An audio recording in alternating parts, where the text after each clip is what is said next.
gentlemen, my name is TotalBiscuit of the WoW podcast, Blue Please on CynicalBrit.com. Welcome back to Stonetalon. This will be our final video in this zone. Yes, indeed, I'm going to finish it in 4 parts. Seems fairly reasonable to me. This is the calm before the storm, and the end of this zone is very dramatic. Some of you may have seen it. Some of you certainly will not have, and may be shocked by what actually goes on. Now, those of you who've seen it in earlier videos from people like Jesse Cox might not have seen the voice acting. Indeed, he put his own in there. And as it turns out, it looks like Blizzard had an influence there from that video and designed the voice acting in a fairly similar manner to the way that he did it. As to whether or not it's actually directly influenced by him, hell, you never know. That's the thing.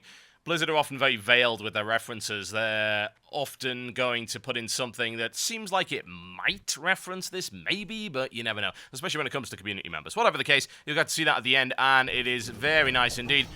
What isn't nice is the fact that we have yet another poop quest, except it's not the same as the other ones. This one just involves you killing these wyverns right here, and the purpose of it is simply to stop them from crapping on the goblin encampment. How freaking wonderful. What a waste of time.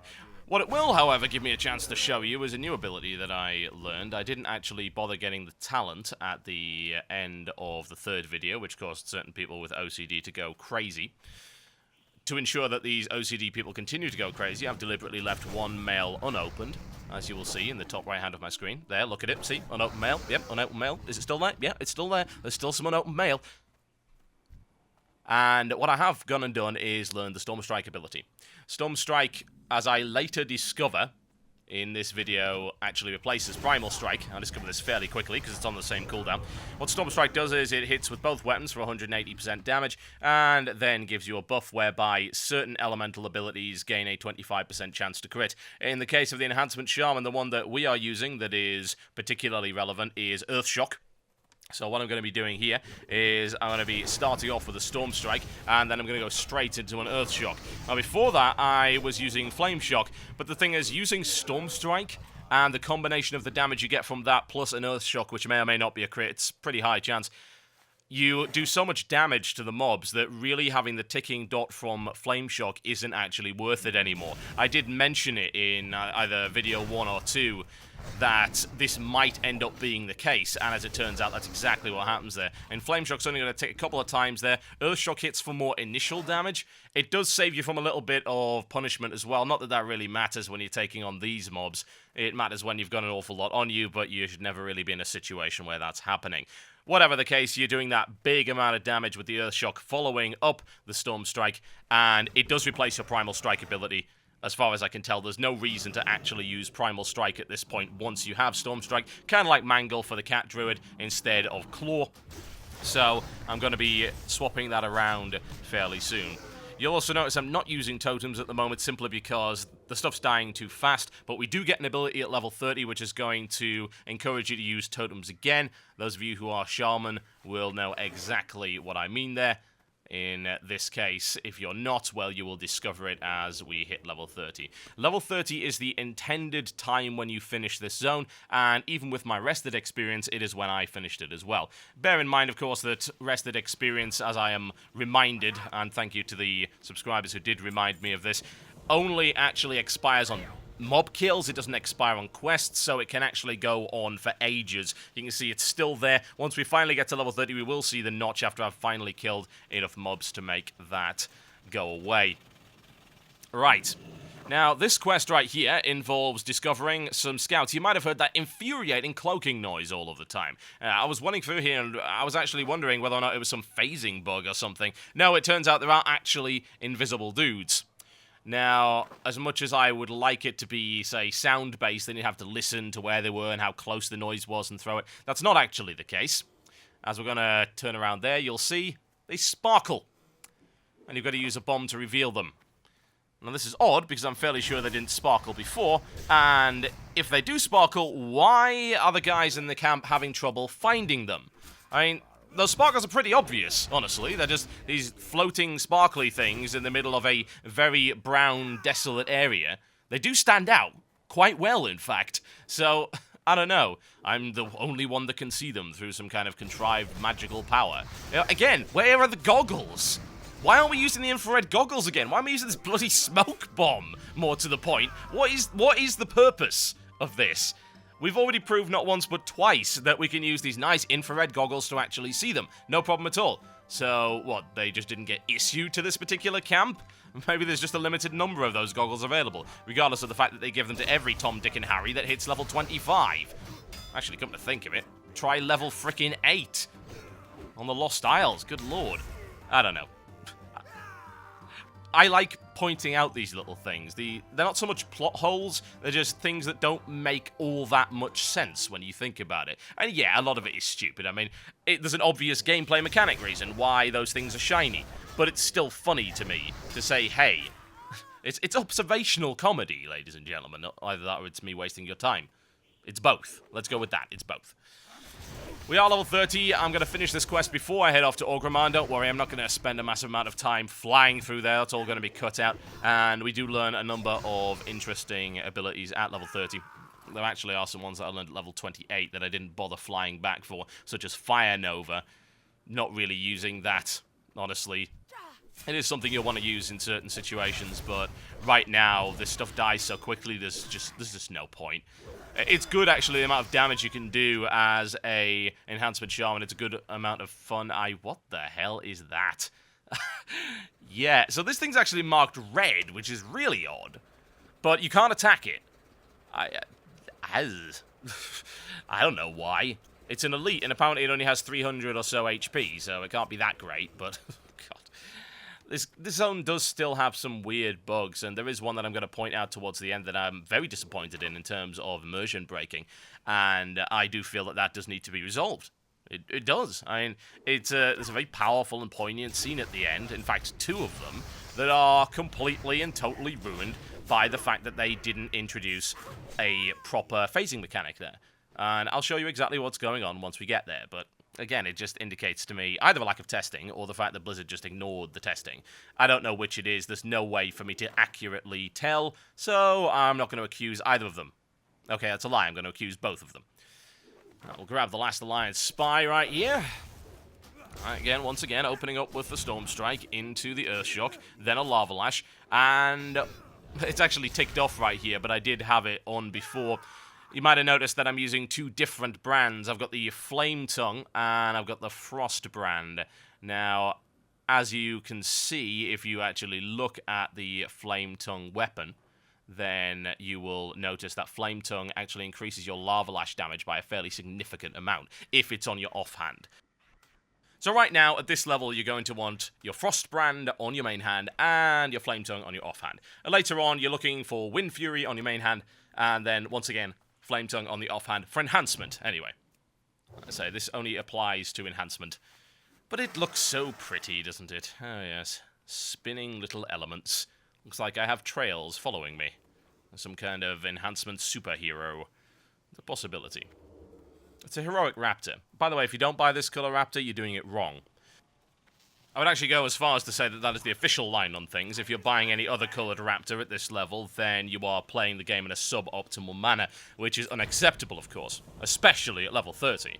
You couldn't possibly be playing the game in a suboptimal fashion at level 30. That is an insult to everyone that ever played, including the people that designed it, and their parents, and their cat. Right, we're going back to Orgrimmar, ladies and gentlemen, because we have some skills to learn. Then we'll be back here for the exciting conclusion. You might have heard bits and pieces about this particular zone and the end of it, and the ending is indeed very, very good. We had a little bit of a lull in the middle of it, but it does get extremely good, trust me. Lots of... Wow, okay, gammon. I think he had one too many. Ugh. Let's just skip all of that, shall we? We're going to the Shaman Trainer. There we go, done. And I've learned some new stuff, and I've moved my bar around a little bit to compensate for that. So, Call of the Elements is really great. Basically, it is a totem stomper. There used to be a mod that did this, I believe. They might have outlawed it, actually. And then they put in a version of their own. Anything that's on your totem bar, when you press the Call of Elements, it will dump it all down at the same time. So it actually becomes worthwhile. I'm losing my train of thought because I'm looking at those great lighting effects that are going on right there. Somewhat distracted by my cursor, which I forgot to turn off. I don't know, it's a weird personal preference thing. Some people like to see the cursor, some don't. I personally don't like it being there, because I feel it's distracting. It's kind of like a fly on your screen. But wow. Yeah, this is one of the areas within Azeroth that benefits most from these lighting effects. It just works very, very well with the way that the terrain is set up. And it helps, of course, that you get to go on a magical balloon ride. We're going to our final questing hub right now. This small area on top of a large rise. It's called the Cliffwalker Post. As you might imagine, it is populated mostly by Tauren. This is the easiest way of getting up here initially, and I would recommend that you grab the flight point when you can. But there is also a double elevator over there, Thunderbluff style, to get you all the way up. You'll also notice that there's a guy here. He goes by the name of General Grebo. Yeah. I wonder if he shot first. Well, he's talking and indeed arguing with the Cliffwalker, the High Chieftain Cliffwalker here, that the target for the bomb, which I just brought to them, is in fact hiding weapons of mass destruction. Seriously, yes. I think we've got far enough along in terms of the time to accept jokes about WMDs. Yep, that's fairly reasonable. Now, Cliffwalker is arguing that, in fact, it's not a place to hide weapons of mass destruction, and it's just a druid training school. And indeed, we shouldn't be bombing it. There are innocents there. The Overlord, the General, indeed, disagrees. And thankfully, Cliffwalker has sent his son to check it out, and Grebo has agreed to wait until the son returns with news as to whether or not they are actually hiding these things. Sounds fairly reasonable, doesn't it? And Grebo... Yeah? Reasonable? Sounds good? Yeah, we'll see. We will see. In the meantime, we get to go down to the Battle Scar. Oh yes, Battle Scar is what you might imagine. There are a few areas like this, actually. There's another one, the Southern Barrens, as well. And it's basically an ongoing war between Alliance and Horde. I am very, very happy that this is here, because it is about time we got something like it. Battle Scar's pretty fun. You have to head on down there, grab a Demolisher, and blow some stuff up. Sounds like a plan to me.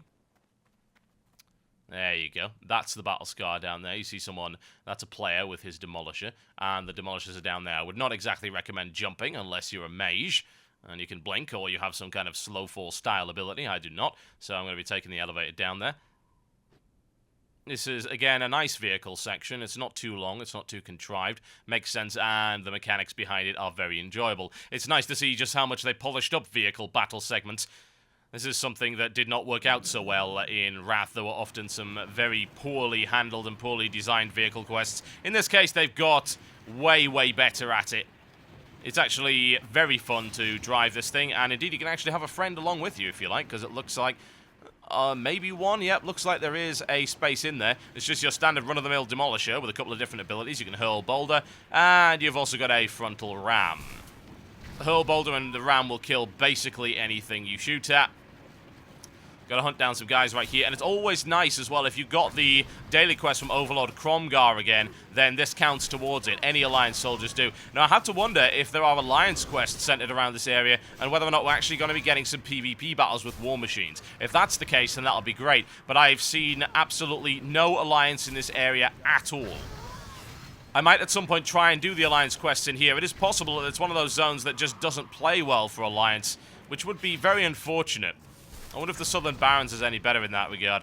And by the way, you've got to look out for glaive throwers that are actually active and shooting. These ones are simply terrain pieces.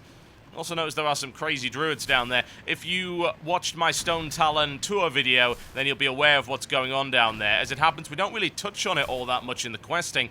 I assume that's Alliance only, because this is never even mentioned, really, in the Horde side of things.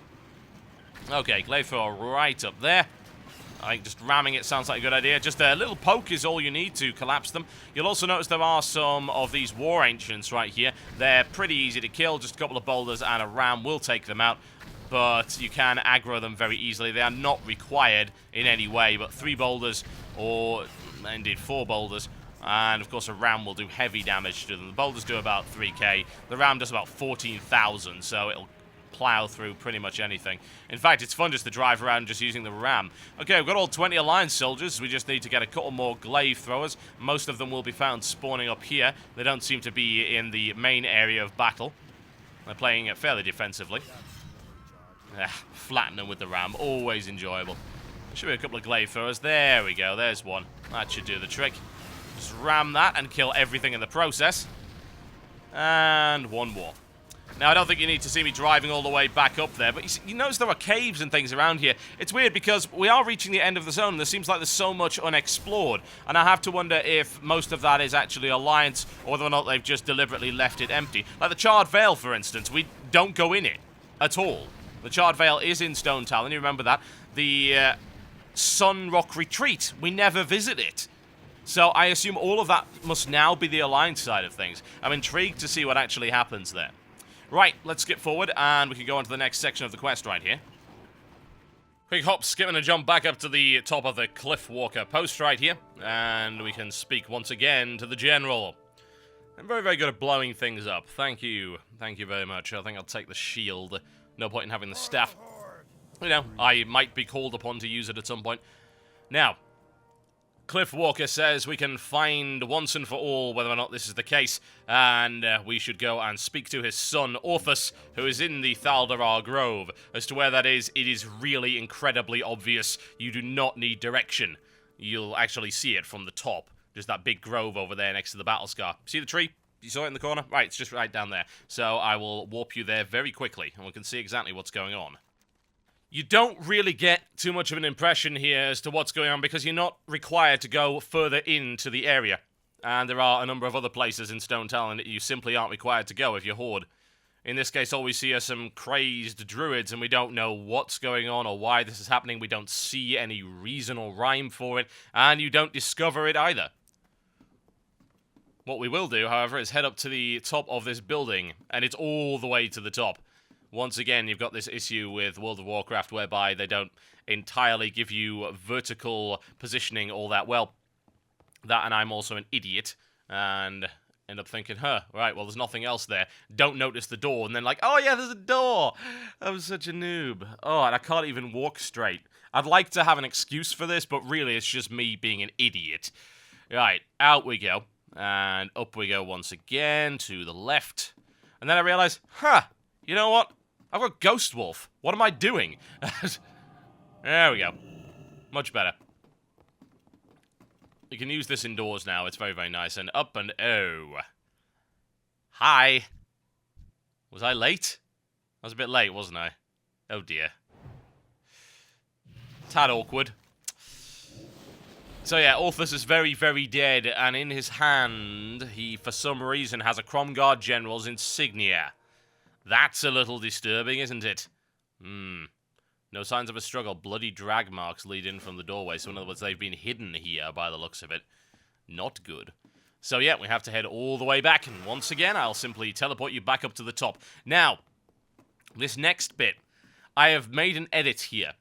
And I'm going to explain exactly why. So there's a fairly poignant scene, and we're going to get another poignant scene as well. Really important stuff. And unfortunately, it's ruined because of the way that the content is presented.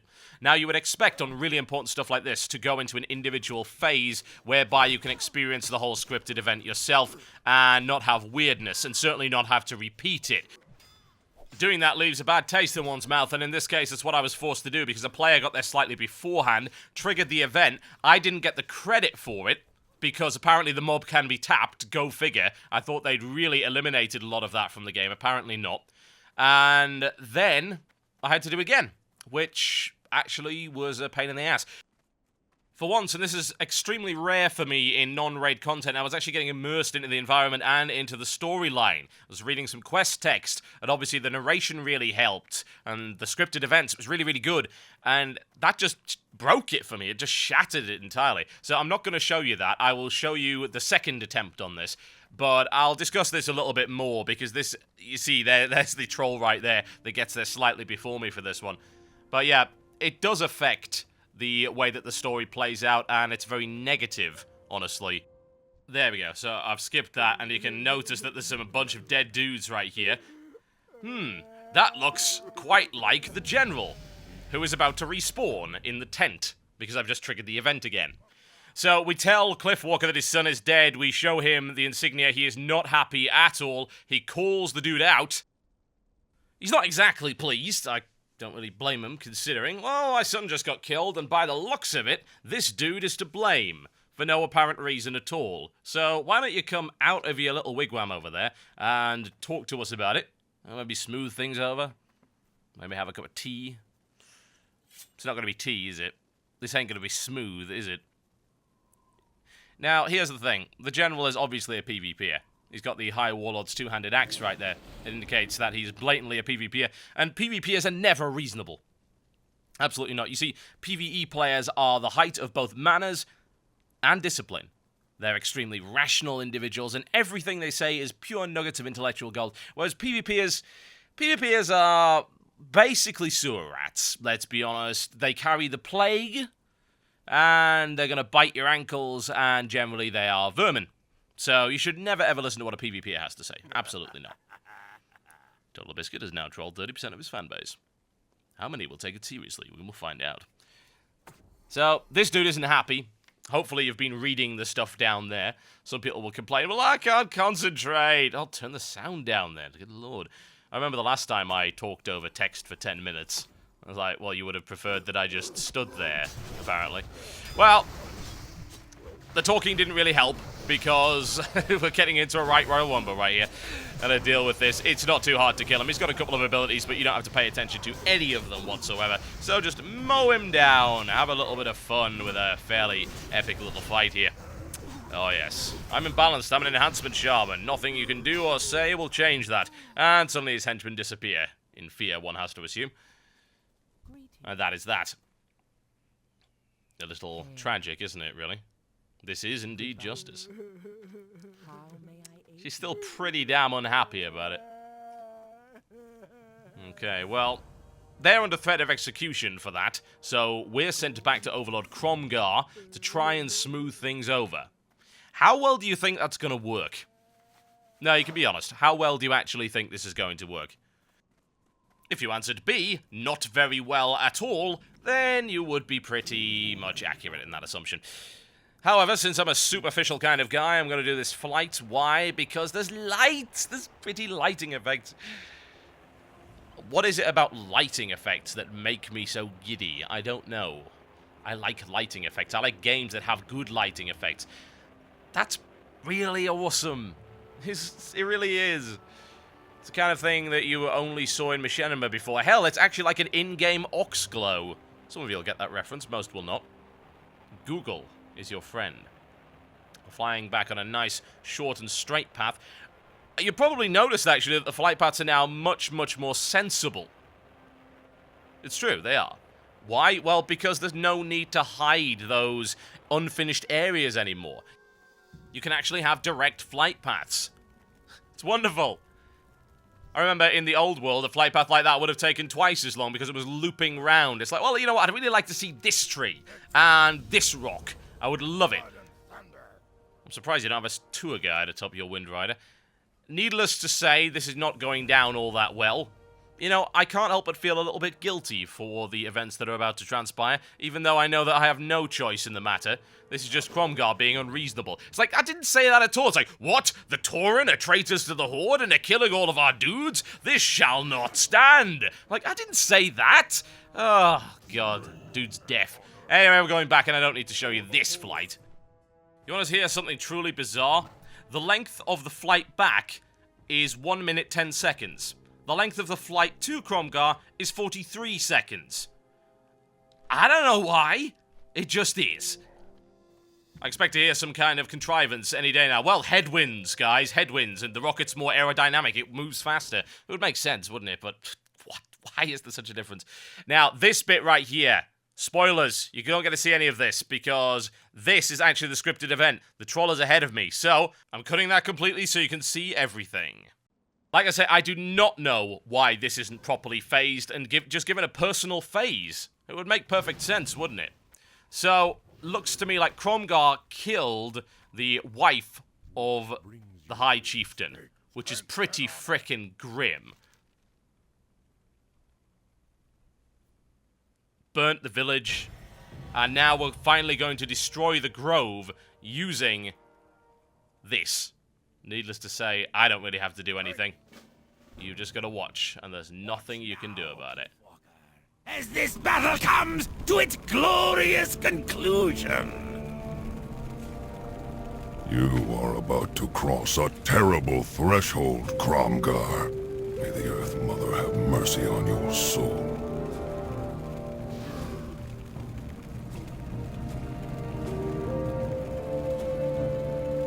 It's this horrible inevitability, isn't it? It's actually, regardless of the fact that it looks freaking ridiculous, a pretty damn dark and powerful scene. We don't get to see a lot of that in WoW. It's an advancement in the way that it tells a story. Oh, sickeningly slow, isn't it? And there it goes.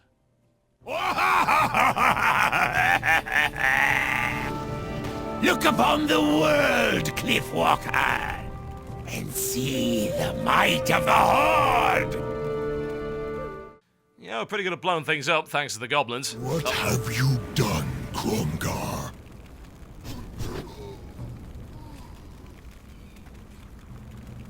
War Chief! I was carrying out your command! My command? Was my command to murder innocents, Cromgar? War Chief! Sir, Am I a murderer, Cromgar? No! War Chief! Then I ask you again, what have you done? I sent you into Stonetalon Mountains with an army. Your orders were to secure this land for the Horde. Instead, you laid waste to the land, murdered innocents, children even. I spent a very long time in Northrend, Cromgar. I learned much about the Horde in that time. While there, a wise old war hero told me something that I would carry with me forever. Honor, Cromgar. No matter how dire the battle, never forsake it. Overlord Cromgar, you have disgraced the Horde. You have brought shame to us as a people. By my right as War Chief, I hereby relieve you of duty. This is... Oh, wait, wrong movie. You are dismissed. And you... Wait, War Chief, please. This is the hero responsible for uncovering this corruption. This one tried to stop Cromgar. Have mercy, War Chief. Mercy? Your wife and child were murdered.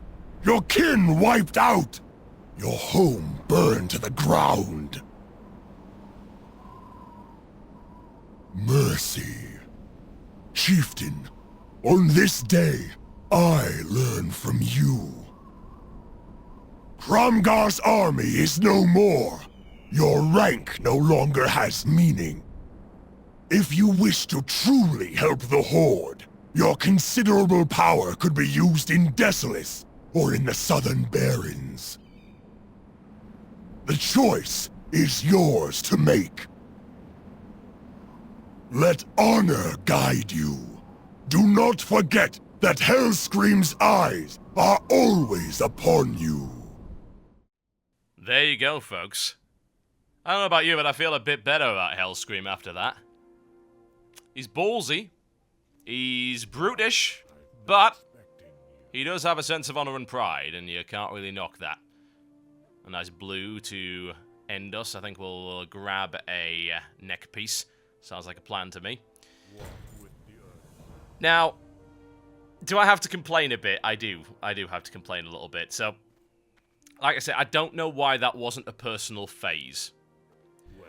Because if I didn't already know what was going to happen, I actually saw spoilers before seeing the entire scene, which is horrendous. I mean, really, that is just bad. It takes away from the fact that this was a good piece of storytelling. It takes away from the immersion that you get from this particular area.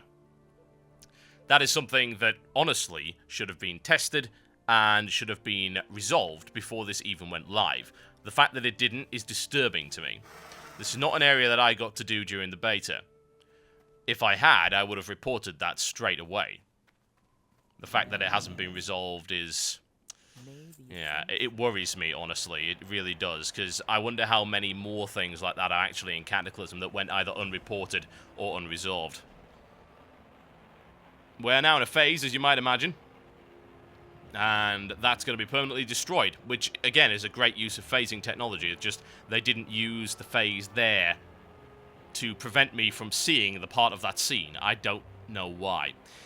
And one other thing, and this is a little bit of a nitpick, but speaking of phasing, I decided I'm going to fly back to the Cromgar outpost and see if what Hellscream said was actually true. You know, the army is no more. Huh, well, the hot air balloon's still there. The army's still there.